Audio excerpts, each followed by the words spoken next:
Hi there, everyone. I'm Stephanie Haney. Welcome back to 3 News Now. Today is Tuesday, March 16th. Thanks for choosing to be here for the top stories from WKYC.com and our WKYC app. And what a Tuesday it has been. If you blinked so far this afternoon, you probably missed major news. So let's get right into the many developments we're seeing today. Governor Mike DeWine held a press conference today from the Wolstein Center at Cleveland State University, which is the state's first mass vaccination site. It's one of the country's first mass vaccination sites. And from there, he said this: as of this Friday, Ohioans 40 and up, as well as people with additional illnesses, will be able to be eligible for the COVID-19 vaccine. But here is the big headline.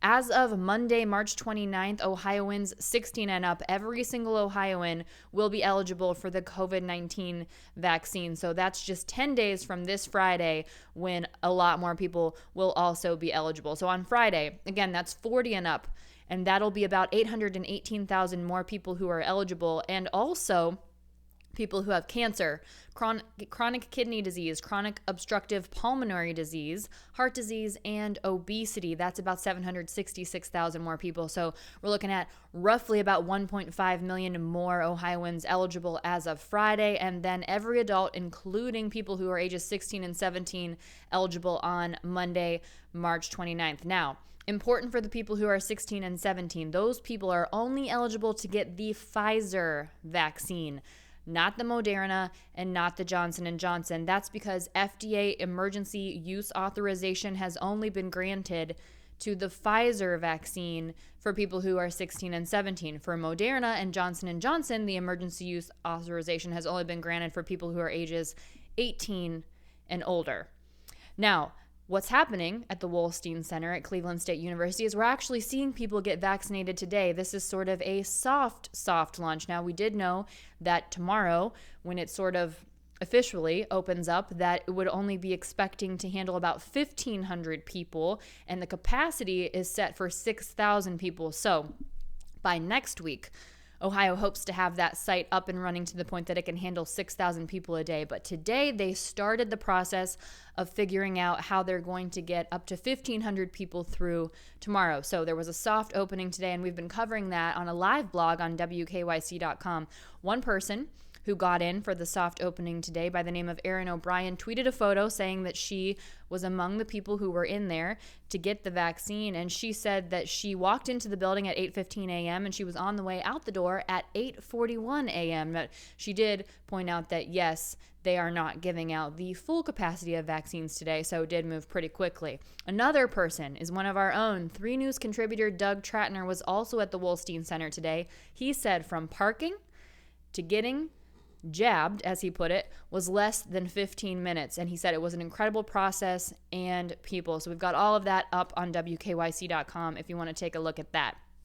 Now, if you've been looking for your stimulus check, we have an update from the American Bankers Association.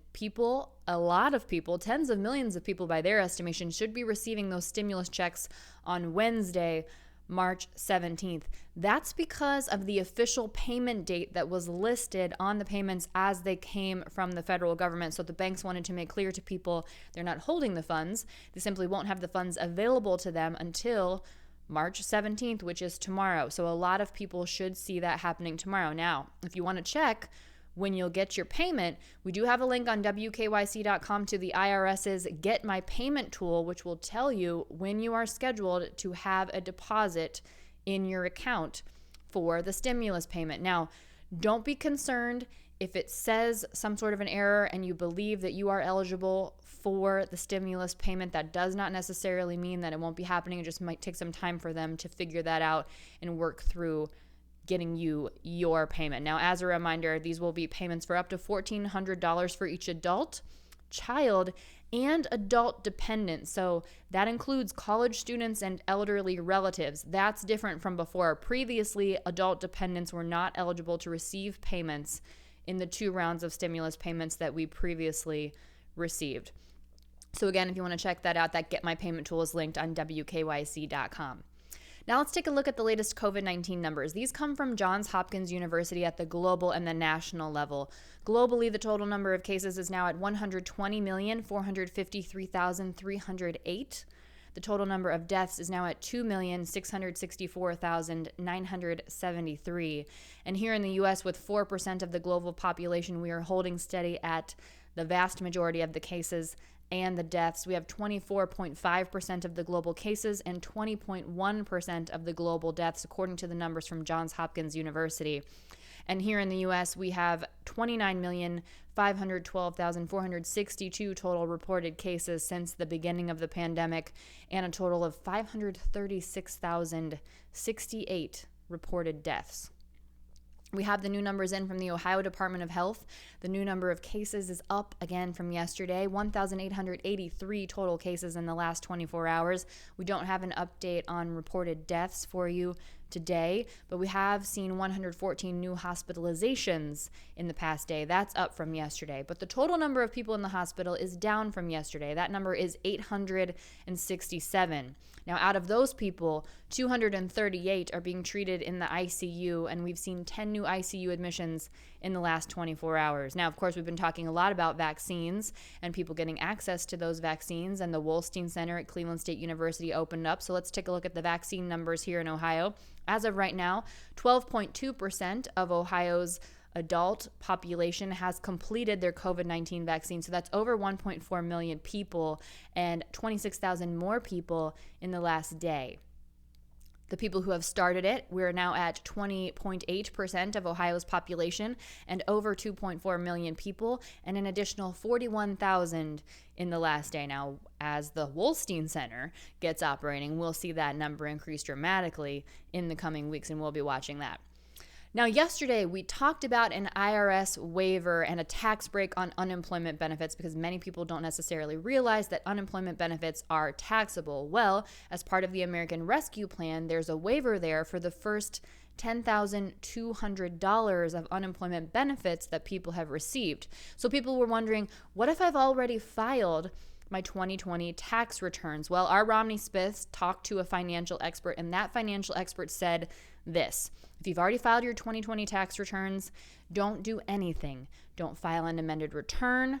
At this point in time, the IRS says that it's working through to create a system, and they will determine whether or not they will simply make the corrections themselves or if they need people to file amended returns. But as of right now, don't do anything, and the IRS will come out with guidance about getting that additional tax money back, because if you already filed your 2020 tax return, you would have filed that return including paying taxes on any unemployment benefits that you received that were in that $10,200 range. So the answer there is do nothing and wait, and we will get word from the IRS.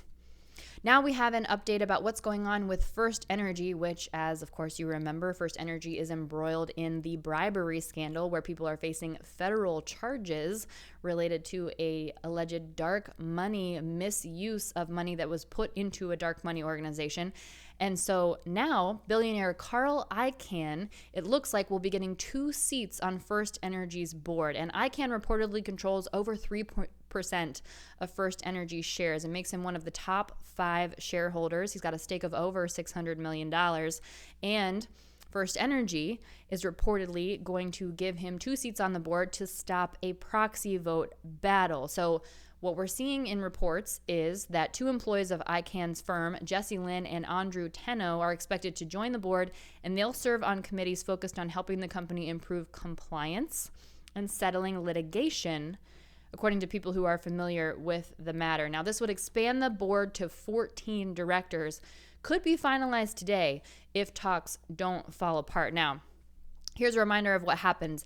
There's now a federal case against Ohio's Larry Householder, who is a representative of Ohio. He was then Speaker of the House when all of this happened, plus 4 other people. And they're alleging that FirstEnergy paid them more than $60 million through Generation Now, which is a 501c4 organization, in order to pass this $1 billion nuclear plant bailout, and that the money was used to promote Householder, pass the bill, which many people know as House Bill 6, and then defeat an initiative to overturn that legislation. And House Bill 6 did bail out nuclear power plants, including the Perry Nuclear Generating Station in Lake County. Well, Householder and former Republican Chairman Matt Borges have pleaded not guilty. Two other men, Juan Cespedes and Jeff Longstreth, have entered guilty pleas. We're also now learning that lobbyist Neil Clark pleaded not guilty to the charges, but he was found dead in Florida. Now, what we're learning about this is that the medical examiner's office confirmed to 10 TV, our sister station down in Columbus, that he was in the medical examiner's office care and an autopsy was underway, but that had not yet been completed. In response to that inquiry from 10 TV, the sheriff's office forwarded a report. Now, it had redacted the names, but this was in answer to questions about Neil Clark. And it detailed how a passerby found a body with a head wound at around 11:30 a.m. on March 15th, and that police recovered a firearm. And the report said the man who was discovered hadn't been heard from for a few hours, and the wife had told authorities that they were having financial issues. We will keep you updated on both of these stories as we get more information. Something else important that happened today, Ford is reportedly planning to move a new project that had originally been slated for Avon Lake to Mexico. The United Auto Workers told workers about this in a letter, saying that it rejects the move and it will fight to keep the project here. Here's what was previously planned to be here. In 2019, United Auto Workers said that Ford promised to invest about $900 million in a new project at the Avon Lake plant, and that was set to begin production in 2023, also promising a complete revitalization of the facility and bringing about 1,500 new jobs to the plant. So you can understand why people are not happy about Ford now reportedly going back on this agreement. And our senator for Ohio, Sherrod Brown, also not happy about it, calling on Ford to answer for this and to uphold its promise. He said that the decision to turn its back on the community is just unacceptable. Brown has also introduced legislation, the American Cars, American Jobs Act, and what that would do is it would put U.S.-made cars on equal foot with foreign-made vehicles. This is according to Brown's office, and it would update the tax code to remove incentives for auto companies to do things just like this, moving jobs outside of the U.S. Brown initially introduced this legislation after GM announced it was laying off thousands of Ohio workers at the same time it was building the new Chevy Blazer in Mexico. So we'll keep you updated on any new information related to this as well. And one more thing before we go here, the Cleveland Browns are getting a lot of praise for the reported signing of John Johnson from the LA Rams. And also now we're learning that the Browns are reportedly signing defensive end from the Vegas Raiders, Takkarist McKinley. It's a one-year deal, and it could be $4 million. So we'll keep you posted as that gets further confirmed. But that additional source, that is according to reporting by CBS Sports NFL reporter Jonathan Jones. All right, that's it for your 3 News Now update for Tuesday, March 16th. I know that was a lot. You can check all of that out on WKYC.com, all of the details there. And I'll see you next up with your trending stories at 5 p.m. on What's New in Clicking in Cleveland. And by the way, if you don't have cable or any other way to watch, you can watch that on the WKYC app. We're also now on Fire TV. So if you've got the Fire Stick, you can download the Channel 3 app there as well. So make sure you check that out. All right, everyone, stay safe, be well, have a great afternoon. I'll see you back here tomorrow for more 3 News Now. I'm Stephanie Haney.